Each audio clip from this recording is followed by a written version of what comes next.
Assalamualaikum warahmatullahi wabarakatuh. Waalaikumsalam warahmatullahi wabarakatuh. Bismillah. Alhamdulillah alladzi an'ama 'alaina bi ni'matil imani wal islam wa bi ni'matil afiyati was salamah alladzi yuqawwimu ilaina li ibadatillah wa li ta'atillahi war rasul kulluhu minallahi ta'ala li'annahu la hawla wa la quwwata illa billahil aliyyil azim. Asyhadu an la ilaha illallah wahdahu la syarika lah wa asyhadu anna Muhammadan abduhu wa rasuluhu la nabiyya ba'dah. Allahumma salli wa sallim wa barik ala sayyidina Muhammad ibn Abdullah wa ala alihi wa sahbihi wa mawala amma ba'd. Hadratul muhtaramin, para alim, para kiai, para ustadz, para ustazah, para hadirin yang dimuliakan oleh Allah Subhanahu wa taala, wabil khusus pengurus TKM Masjid Al-Fitrah yang semuanya dimuliakan oleh Allah Subhanahu wa taala. Setelah memanjatkan puja dan puji syukur kehadirat Allah Subhanahu wa taala dan bersalawat kepada Nabi Muhammad sallallahu alaihi wasallam, alhamdulillah kita semua bisa berkumpul bersilaturahim bersama untuk bersama-sama mencari ilmu Allah Subhanahu wa taala.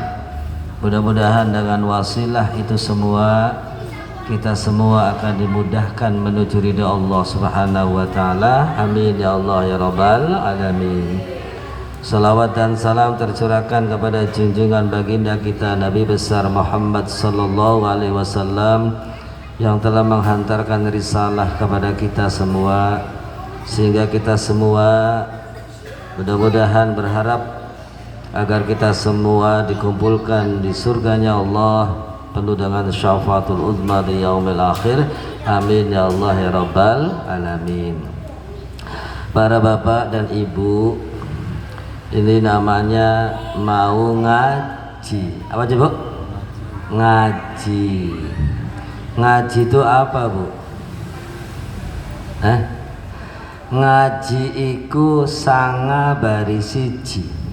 Ya, sanga bari siji.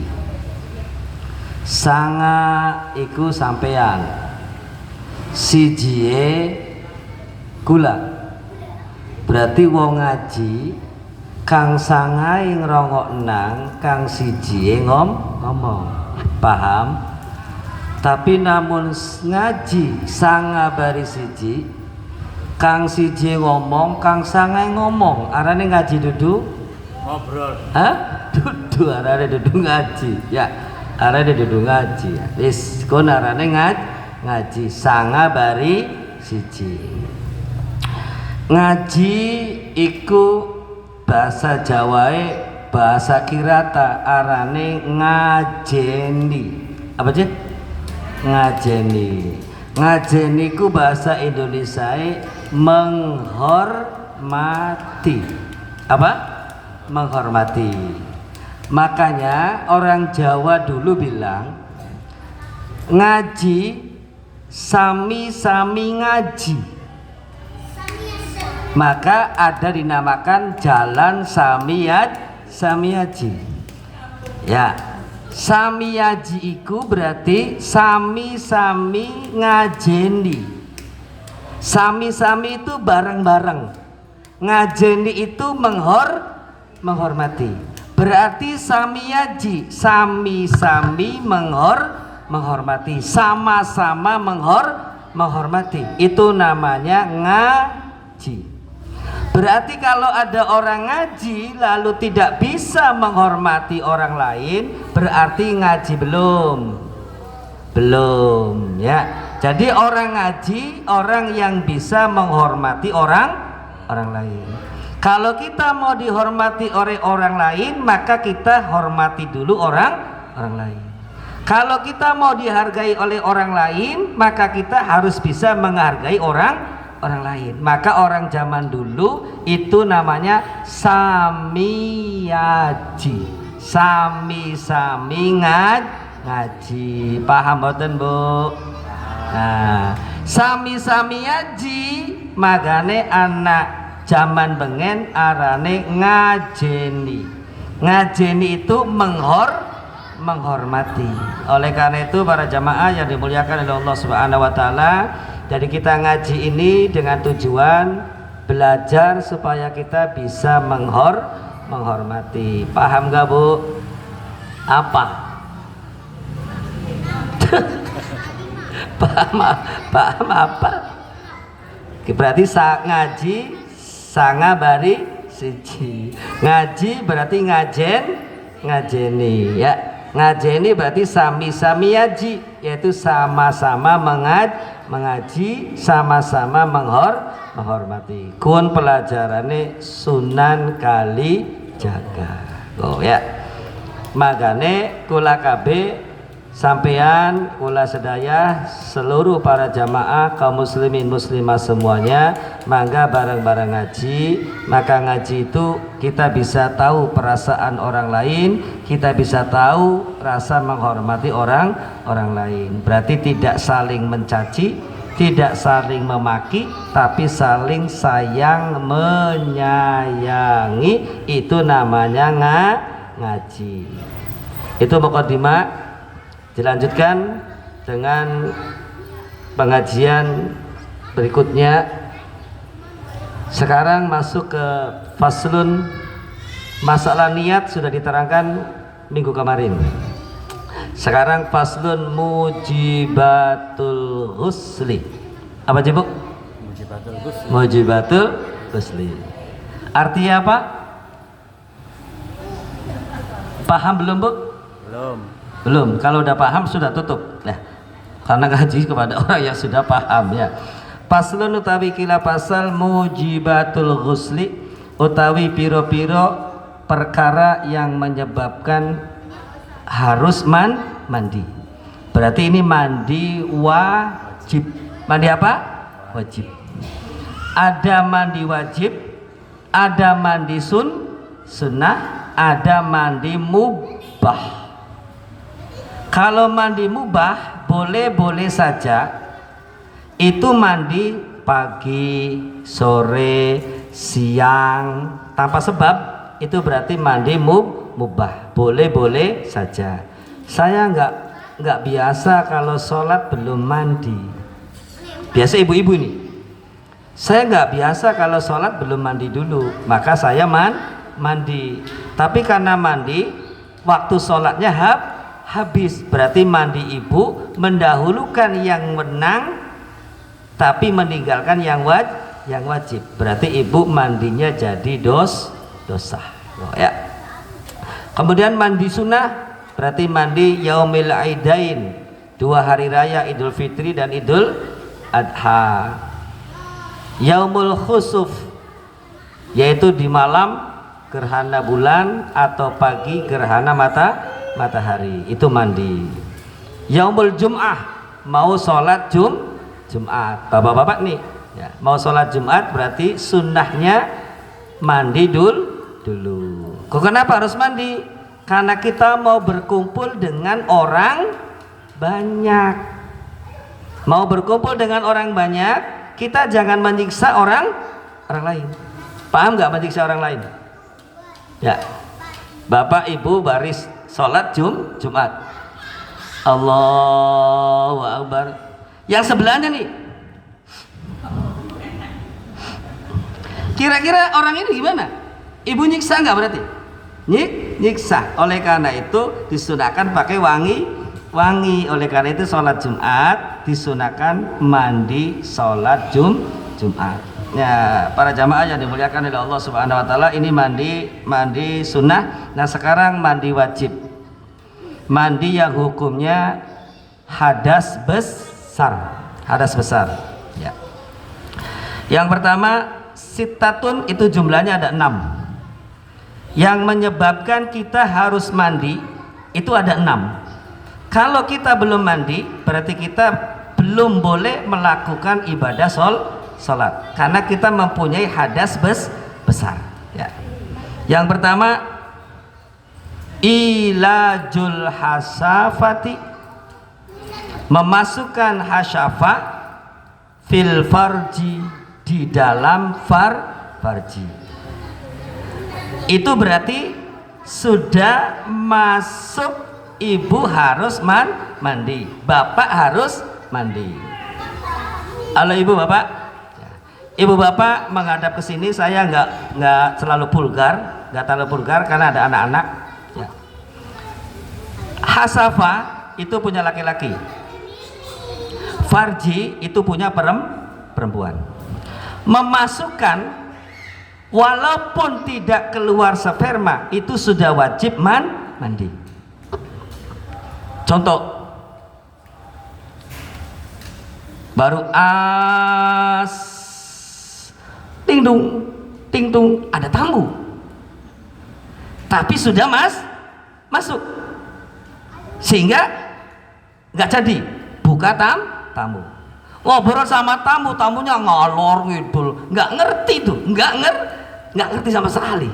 Ini tamu rupanya belum pengalaman berumah tangga, jadi nggak ngerti. Wah, santai, ketawa segala macam. Nah, selesai tamunya selesai pulang, ya sudah bubar. Berarti laki-laki harus mandi, perempuan harus mandi, walaupun tidak keluar sperma. Kalau sudah masuk ting dung, nah berarti sudah wajib mandi. Paham nggak ibu? Paham. Ya, paham langsung. Ibu paham. Para jamaah yang laki-laki harus paham ya. Jadi yang mewajibkan mandi besar yang pertama yaitu memasukkan hasafa di dalam farji, walau la khurujal maniyah, walaupun tidak keluar sperma, walaupun tidak masuk semuanya, hanya ujungnya saja, itu sudah wajib mandi. Yang kedua, wa khurujul mani, yang kedua keluar sperma. Keluar sperma bisa saja ibu mimpi tidur ya, lalu keluar sperma, bapak keluar sperma, maka itu wajib mandi besar. Nah, itu sebab kullu ma kharaja minal hasafati wal farji kulluhum najasun, semuanya najis illal maniyya, kecuali sperma tidak najis. Bapak ibu mungkin pernah, khususnya bapak-bapak ya, ketika kecapean lalu tidur tiba-tiba basah, nggak mimpi basah tapi. Nah, ini berarti namanya bukan sperma, ini berarti najis ya, menggumpal dan seperti itu. Nah, itu berarti yang kedua yang mewajibkan mandi besar, yang kedua yaitu keluarnya sperma walaupun tidak berhubungan. Terus yang ketiga, wal haidu, ketika perempuan sudah suci haid. Paham ibu? Nih perempuan ibu, haid perempuan itu, makanya kok kenapa ketika kisah Isra Mi'raj kasratu mislu kasratu finnar kulluhum lil mar'ah, gambaran yang masuk nerakanya lebih banyak itu adalah perempuan, laki-laki sedikit ya. Berarti ada nggak yang laki-laki yang masuk? Oh banyak, tapi lebih banyak perempuan. Satu, karena aurat lebih banyak perempuan, laki-laki baina surah warukbah, selesai. Kemudian banyak perempuan yang menyepelekan haid. Seperti contoh, ibu haid sudah 3 hari, ternyata sore tidak, duhur sudah bersih, loliernya sudah bersih, tapi nggak mau mandi, sekalian saja sore. Berarti yang sengaja sholat ditinggal berapa? Dua. Duhur sama asar. Yang sengaja. Berarti 1 bulan 2. Sebelum keluar berapa? Contoh, Allahu Akbar zuhur. Ibu belum sholat, ntar aja sholatnya setengah 2. Pas wayanya sholat, mau ambil air wudhu, buang pipis, lalu ternyata keluar haid. Berarti ibu menyepelekan waktu sholat 1, yaitu duhur. Sebelum 1, sesudah 2, 3. 1 bulan 3 kali dikali seumur ibu. Disangkanya tidak dosa, hal yang biasa-biasa saja. Itu yang ngerti, apalagi yang tidak ngerti. Itu yang sholat, apalagi yang tidak sholat. Nah, para jamaah yang dimuliakan oleh Allah Subhanahu wa taala, berarti tatkala haid sudah selesai, ternyata sudah tidak ada kotoran, tidak ada darah, maka langsung mandi suci. Kemudian yang keempat, wan nifasu, yaitu mandi nifas. Tahu Pak mandi nifas? Ya, mandi yang setelah melahirkan. Sudah melahirkan lalu keluar darah nifas. Darah nifas ada yang 30 hari, ada yang 40 hari, yang paling banyak 60 hari. Enak enggak perempuan libur terus sholatnya itu? Para jamaah yang dimuliakan oleh Allah Subhanahu wa taala, itu berarti setelah selesai nifas maka harus mandi. Nawaitul ghusla li raf'il hadasil akbari fardhon lillahi ta'ala. Nah, itu jamaah yang dimuliakan oleh Allah Subhanahu wa taala. Kemudian yang kelima, wal wiladatu, dan melahirkan. Ini konsepnya sudah beda dengan zaman sekarang. Ibu yang usianya sudah agak sepuh, yang dulu belum ada dokter, masih ada dukun bayi. Tatkala sudah melahirkan, ceprot oa, lalu ibu disuruh mandi. Bener kan Bu? Ingat nggak Bu? Setelah melahirkan bayinya diberesin, ya. Sudah bersih semua, lalu ibunya mandi. Itu namanya ghuslul wiladah, mandi setelah melahirkan. Tujuannya karena orang melahirkan mengeluarkan tenaga ekstra, maka dibanjur dengan air supaya seger, menjadi pulih kembali. Nah, sekarang ketika melahirkan ada yang disesar, ada yang normal, tapi anjuran dokter tidak boleh mandi. Kan seperti itu. Nah, para jamaah yang dimuliakan oleh Allah Subhanahu wa taala, nah maka mandi wilada ini masih terjadi berbeda pendapat dengan modernisasi pada saat ini. Yang keenam, kewajiban mandi besar yaitu wal maut, yaitu mati. Berarti orang mati wajib dimandikan. Itu hukumnya wajib. Jadi sesuatu yang diwajibkan mandi berarti ada 6. Yang pertama yaitu masuknya hasapa di dalam farji. Yang kedua berarti keluar sperma. Yang ketiga itu berarti di sini, yang ketiga yaitu keluarnya sperma. Yang keempat setelah haid. Yang kelima setelah selesai nifas. Yang keenam setelah melahirkan. Yang kelima, yang keenam yaitu wal mautu, dan mati. Mati berarti kewajiban orang muslim untuk memandikan jenazah tersebut. Para jamaah yang dimuliakan oleh Allah Subhanahu wa taala, itu satu bab di dalam mujibatul ghusli. Barangkali ada yang ditanyakan, bebas, maka.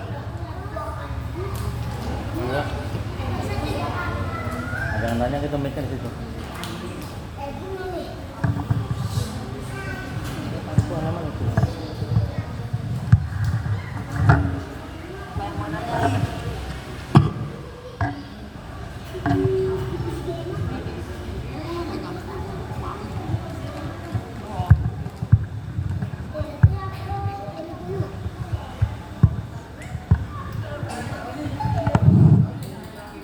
Assalamualaikum Bapak Ustadz. Assalamualaikum Pak, warahmatullahi wabarakatuh. itu Pak ya, kalau kita habis mandi itu terus langsung berwudu itu gimana wudunya itu loh Pak? Jadi masih telanjang gitu loh Pak. Gimana hukumnya itu loh Pak? Boleh apa enggak? Sah apa enggak wudunya itu? Iya.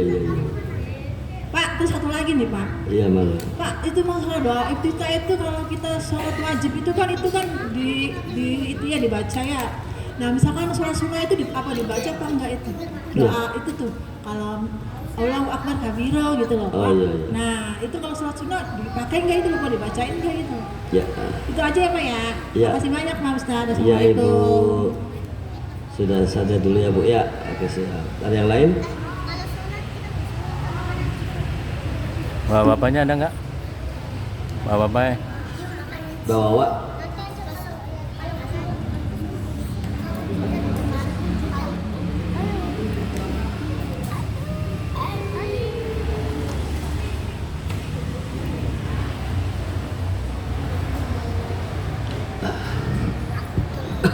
Sambil menunggu para jamaah yang dimuliakan oleh Allah Subhanahu wa taala. Yang pertama, tatkala kita mandi lalu sambil berwudu. Posisi kita berarti belum ada lapisan pakaian ya. Para jamaah yang dimuliakan oleh Allah Subhanahu wa taala. Kalau di dalam sahnya wudu sih tidak jadi masalah. Dalam sahnya berwudu. Karena fardunya wudu kemarin sudah diterangkan cuman 6 dah. 6. Batalnya wudu cuman 4. Sunahnya wudu sudah ada, membasuh tangan, memasukkan air ke dalam hidung, berkumur, membasuh telinga, itu namanya sunnah. Jadi tidak ada sesuatu yang mengkait di dalam sahnya wudu dari pertanyaan ibu. Seperti itu. Cuman ada posisinya di dalam adab, di dalam tata krama. Maksudnya apa? Kalau kita berwudu kan berarti suatu perbuatan untuk mensucikan diri dari hadas kecil. Nah, oleh karena itu, karena ibadah, maka kita setidaknya harus punya adab, harus punya kesopanan. Artinya, tatkala hati nurani ibu posisi sadar, terus bilang tidak pantas, berarti itu sesuatu yang salah menurut adab. Salah satu contoh begini, ibu seperti itu, lalu ibu foto atau ibu pas ada kaca, kemudian ibu lihat kaca, kira-kira saya begini ini pantas atau tidak? Paham kira-kira Bu? Ya. Boleh sih boleh, karena tidak ada syarat rukun sunnah batal di dalam pertanyaan ibu, ya kan? Tapi pantas atau tidak? Hati nurani ibu pasti punya jawaban. Tatkala ibu wudu posisinya seperti itu, lalu pas ada kaca, coba lihat kaca, pantas atau tidak? Paham gak ibu? Ya, bapak-bapak jamaah yang dimuliakan oleh Allah Subhanahu wa taala. Kemudian yang kedua, apa Bu? Doa Apa sih? Doa iftitah. Oh, doa iftitah ya. Bu, sesuatu yang menjadi suatu perbedaan itu hukumnya sunnah. Allahu akbar kabira walhamdulillahi katsira wa subhanallahi bukratan wasila. Ada lagi Allahu akbar, Allahumma ba'id baini wa baina khotoyaya kama ba'adta minas samawati wal ard wa naqqini minal khotoya ya kama yunaqqasul abyadu minad danas Allahumma ghsilhu minas salji wal bardi. Muhammadiyah doanya itu. NU doanya Allahu Akbar kabirun. Karena terjadi suatu perbedaan itulah karena hukumnya sunnah. Paham nggak Bu? Jadi mau dibaca atau tidak terserah ibu, ya kan? Salat wajib Allahu Akbar, Allahu Akbar kabiro, bagus. Salat sunnah Allahu Akbar, Allahu Akbar kabiro, bagus. Kan seperti itu. Tapi ibu harus lihat posisi takbiratul ihram, doa iftitah itu posisinya sunnah. Jangan sampai seperti ini Bu. Ya. Ibu datang, imam sudah Bismillahirrahmanirrahim. Alladzi yuwaswisu fi sudurin nas. Ibu datang, Allahu Akbar. Imam minal jin, ibu Allah bakabiru walhamdulillah. Minal jinnati wan nas. Imam Allah, ibu berkabir walhamdulillah katsiran subhanallah betul wasir ini wajah dua juga sama watul abdu. Imam sami Allahu liman hamidah. Ibu masih enggak apa-apaan kunku. Ini sunnah. Ya kan Bu? Sunnah. Doa iftitah itu sunnah. Surat Al-Fatihah saja yang menjadi rukun di dalam sholat, tak kala posisinya jadi makmum, itu bisa terjadi sunnah. Ketika imam Allahu Akbar sudah baca Qul huwallahu ahadunillahus samadu lam yalid wa lam yulad, kita datang Allahu Akbar walam yakul lahu kufuwan ahad. Imam Allahu Akbar, ibu baru datang Allahu Akbar, ya sudah langsung. Jangan itu apa itu? Itu namanya ibu makmumnya putus. Paham? Ya, jadi doa iftitah seperti itu. Kalau sholatnya sendirian, posisinya memungkinkan, dibaca bagus ya. Tapi tolong, kalau jadi imam berarti harus tahu posisi daerah. Paham nggak Bu? Seperti contoh sholat tarawih Allahu Akbar, kan biasanya cepet kan? Allahu Akbar, Bismillahirrahmanirrahim, Alhamdulillahirabbil alamin, arrahmanirrahim, maliki yaumiddin, iyyaka na'budu wa iyyaka nasta'in, ihdinas siratal mustaqim, siratal ladzina an'amta 'alaihim ghairil maghdubi 'alaihim waladdallin. Amin. Itu sok tanyain baca doa iftitah enggak? Imam ditanyain baca doa iftitah tidak.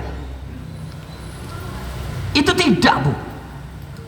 Karena Allahu Akbar, Bismillahirrahmanirrahim, Alhamdulillahirabbil alamin, arrahmanirrahim, maliki yaumiddin, iyyaka na'budu wa iyyaka nasta'in, ihdinas siratal mustaqim, siratal ladzina an'amta 'alaihim ghairil maghdubi 'alaihim waladdallin.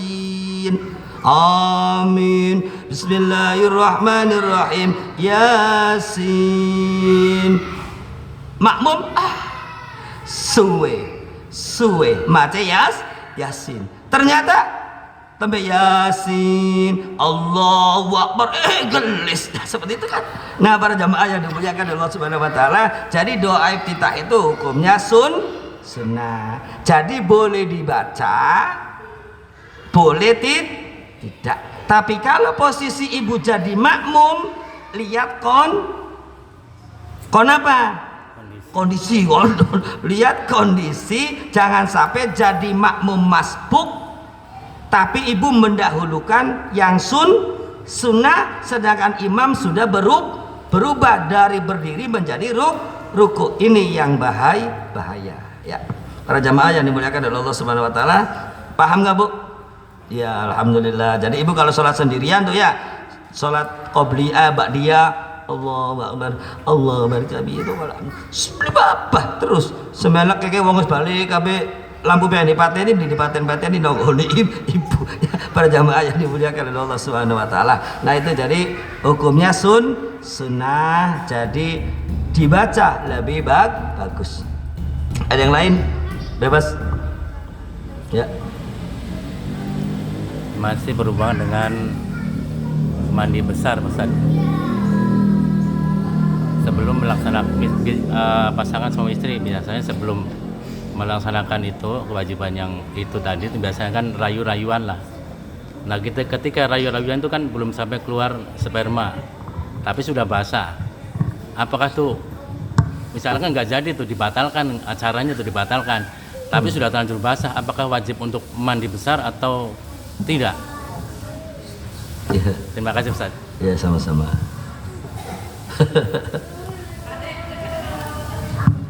Mungkin yang buri jawab.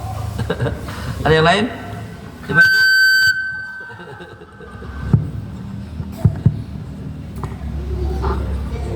Ustaz, Ya. mau nanya ini tentang yang berada di, kadang-kadang ada orang yang kalau mandi besar itu apakah harus wajib pakai sampo atau tidak? Kadang-kadang ada orang yang kalau nggak ada samponya itu nanti dulu katanya, itu mandi besarnya gitu Ustaz. Iya. Dan terus yang kedua, kalau misalkan udah mandi besar itu kan rukunnya kan harus basah semuanya. Nah kita udah keluar dari kamar mandi, terusan ada tuh anggota tubuh yang ketinggalan masih kering. Itu caranya diulang lagi niat mandi besar atau cuman dibasahin aja yang masih keringnya Ustaz. Yang ketiga, Terus. ini setelah mandi besar Ustaz, ada yang tanya kalau masih keluar itu loh, apakah itu mandi besar lagi atau gimana Ustaz? Paham ya Ustaz? Yang ketiga. Paham. Ya, terima kasih. Ya. Para jemaah yang dimuliakan Allah Subhanahu wa taala. Ibu, ya, ini namanya ngaji Bu ya. Jadi ya harus, walaupun ibu-ibu yang sudah sepuh ya, yang sudah menopause lah apa namanya? Ya. Sudah 50 tahun, proses pengen menopause itu sakit banget Bu ya. Sakit banget perutnya, Masya Allah ya. Nah ini berarti buat pengalaman untuk menceritakan kepada ponakan, anak, cucu semuanya. Yang pertama, pemanasan. Ceritanya pemanasan kayak Pak Ustadz, pemanasan ya Pak, pemanasan. Sebelum lagi pemanasan tiba-tiba basah,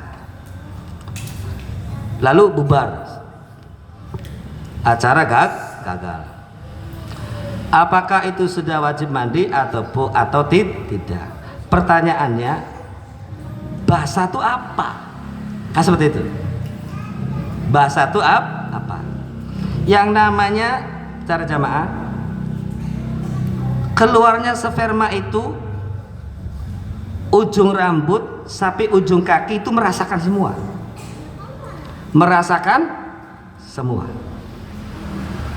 Sobat tanya ibu-ibu, kalau bapak-bapak sih enggak karena sayanya bapak-bapak ya. So, itu seluruh ujung rambut, ujung kaki itu merasakan.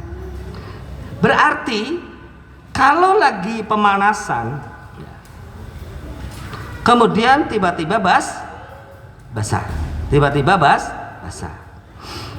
itu berarti yang basah itu yang keluar itu kalau pipis berarti najis. Oh ya, najis. Kalau madi itu najis. Kalau wadi itu najis. Sebab bentuknya sama. Kalau orang laki-laki atau perempuan habis kerja keras, tenaga diforsir, kecapean, terus tidur. Tiba-tiba bangun tidur basah. Bentuknya sama. Basah. Tapi tidak amis. Tidak amis. Nah ini berarti najis. Najis. Tidak wajib mandi. Paham ya? Terus basah duluan. Tidak ada rasa. Ya, nggak ada. Tidak ada rasa, tidak ada apa, tapi tadinya awalnya mau klimaks. Sudah pemanasan sehingga terjadi intisyar, cuman gagal. Berarti syahwat itu saat itu sudah naik. Sudah naik, tapi tiba-tiba turun kembali dan basah. Berarti itu bukan sperma. Itu najis. Bisa jadi madi, bisa jadi wadi. Nah, wajib mandi, tidak wajib mandi, tapi itu najis. Paham Bapak Ibu? Ya gitu. Kalau sperma kan amis, kan seperti itu ya, tidak seperti amis. Tapi kalau madi, wadi itu tidak terlalu amis. Nah, para jamaah yang dimuliakan oleh Allah Subhanahu Wa Taala, itu dari Pak Ustadz, ya itu berarti ya kalau ngaji seperti ini berarti harus jelas, kan seperti itu ya, jelas. Perempuan ya spermanya warnanya kekuningan, tidak seperti laki-laki putih cering, kan seperti itu, atau putih butek. Kalau perempuan itu agak kuning, kan seperti itu. Para jamaah yang dimuliakan oleh Allah Subhanahu Wa Taala.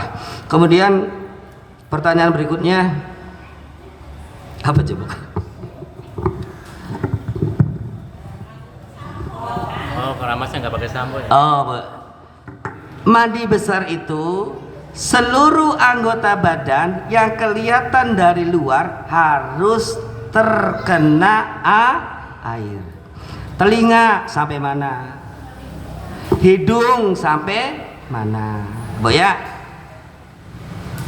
Jalan depan, jalan belakang itu sampai mana? Paham gak Bu? Nah, jadi kalau ibu-ibu mandi terus posisinya begini terus nih, justru bener Ibu. Jadi harus berapa? Ketika duduk begini nih, melongoy semendi. Nah, ketika begini, bukanya tuh seberapa ukurannya? Dan itu harus basah. Nah, ya, gitu. Terus sampoan itu kegunaannya untuk melupas yang namanya ketombe. Ya kan?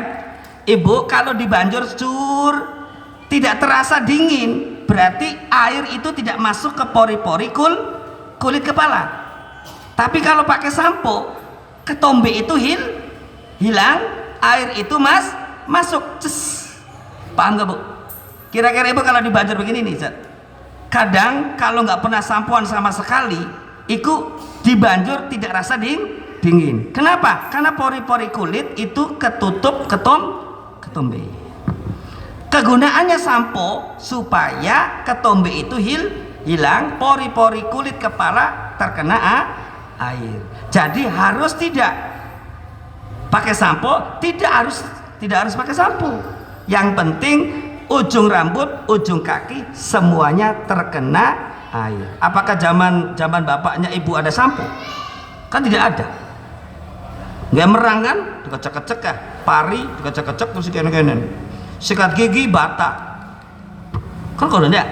Nah, itu kan proses. Nah, jadi sampo itu tidak menjadi kewajiban untuk mandi besar. Paham nggak Bu? Jadi kalau Ibu pas pengen mandi besar dari haid nifas nggak ada samponya, ya wis yo kok bela-bela adus manilah kok bae ngenteni sampo. Ternyata sampo tekan minggu depan. Lah adus.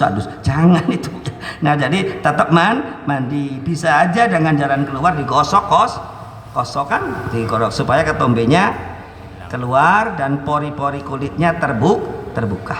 Itu aja para jamaah yang dimuliakan oleh Allah Subhanahu Wa Taala. Terus apakah? Kalau ada bagian tubuh yang masih kering, apakah diulang lagi mandi besarnya atau gimana? Ya, para jamaah yang dimuliakan Allah Subhanahu Wa Taala, tatkala kita sudah mandi, selesai mandi, ternyata keluar, anak Kang masih kering, ada yang masih kering. Nah, para jamaah yang dimuliakan oleh Allah Subhanahu Wa Taala, sama seperti hukumnya kita berwudu. Tatkala posisi kita tidak zawamul udri. Satu contoh seperti ini. Kita wudu di sini. sampai tangan, sampai tangan. Kepala belum, telinga belum, kaki belum. Entar basuh telinga, basuh kepala, basuh kakinya di atakwa. Boleh tidak? Nggak boleh. Boleh. Kalau tidak posisinya tidak dol. Bangun Bu. Ada yang orang yang 5 menit pret, 5 menit cerit. Nah itu tidak bisa seperti itu. Wudhu disambung dari sini sampai ke sana tidak bisa. Tapi kalau saya sih nggak kuat. Karena posisi pentil masih bagus. Contohnya masih bagus. Berarti wudhu separuh di sini, separuhnya di atakwa, itu boleh. Yang penting perjalanan itu ibu tidak batal.